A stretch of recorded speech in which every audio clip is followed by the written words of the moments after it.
of the second speaker or second personality who had a great impact on my life, and that was Dr. Israr Ahmed. Dr. Israr Ahmed, may Allah grant him Jannah, he was one of the best Urdu speaking orators in the world that I know of. So I traveled all the way to Pakistan in 1991 to meet Dr. Israr Ahmed. He was a medical doctor. He wasn't trained in any Islamic institute or Islamic university. He was a medical doctor inspired by Maududi, Jamaat Islami, went to Tabligh Jamaat, they started their own organization, Tanzim Islam. I went to Lahore to meet him. And I was shocked at his simplicity. The command that he has over the Quran. He also speaks in English but mainly in Urdu. And I was impressed by it. So I purchased all his video cassettes and added to the video cassette library. And to cut the story short,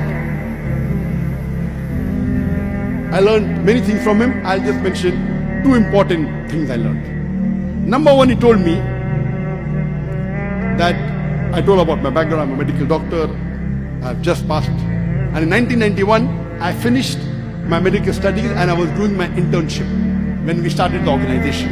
In 1991 and 1990, I finished my medical studies. For 1 year, there was internship. And during internship, I had more time, so we started the organization. So I told him, I've just finished my medical studies.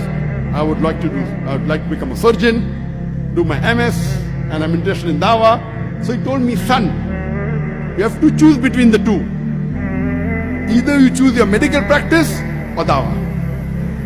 I, being a medical doctor, I practiced for 7 years and tried to do both. I could not. If you want to specialize, choose between the two, one thing. Then, after his guidance, I chose to become a Dai.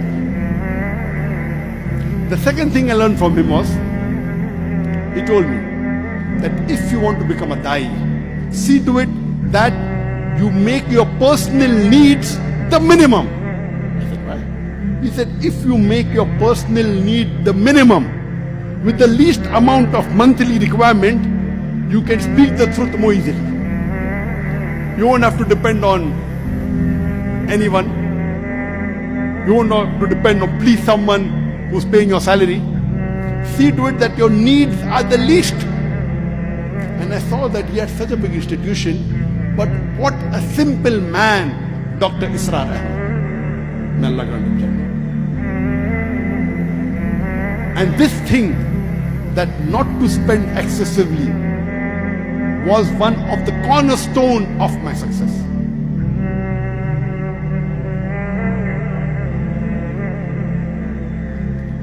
Just in case I forget, towards the end I may tell you, but today I require only 2,000 ringgit a month for me and my wife to survive. Only 2,000. Very comfortably. Very comfortably. Not for my Dawah activity. Dawah activity, though I have to travel, fly, I pay my own money, that's different. That may be large amount, but for my personal needs, 2,000 ringgit is sufficient. In Bombay it was 40,000 rupees. Here is 2,000 ringgit is sufficient. Inshallah, time permits, I'll come to it later on. So these two things I learned from Sheikh Ahmed Deedat. And when I came back, I told my parents, initially when we started the organization, Islam Research Foundation, I told my parents I will only be giving 2 hours a week. Because once I finish my internship, when I join the MS surgery, I have to be there 24 by 6 or 6.5. Maybe I get half a day in a week free. So I spend some time with my family and 2 hours in this organization. But then I decided I will not do my post-graduation. I told my parents, I want to give 2 hours a day for Dawah and the balance time for my medical practice. My father had a roaring practice. My elder brother, Dr. Muhammad Naik, also was a doctor. And my brother, he was a very good orator. So when Sheikh Ahmed Deedat came, he was the MC. Because he was the Secretary General of his medical college. Very good orator. Not Islamic speaker, but a general orator.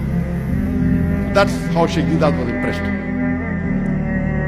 So, I told my parents, 2 hours dawa, remaining medical practice. After a couple of months, I said 50% dawa, 50% medical practice. They said no problem. Then I said 2 hours medical practice, remaining dawa. They said no problem. Then after maybe a year or so, I said full-time dawa. They said no problem.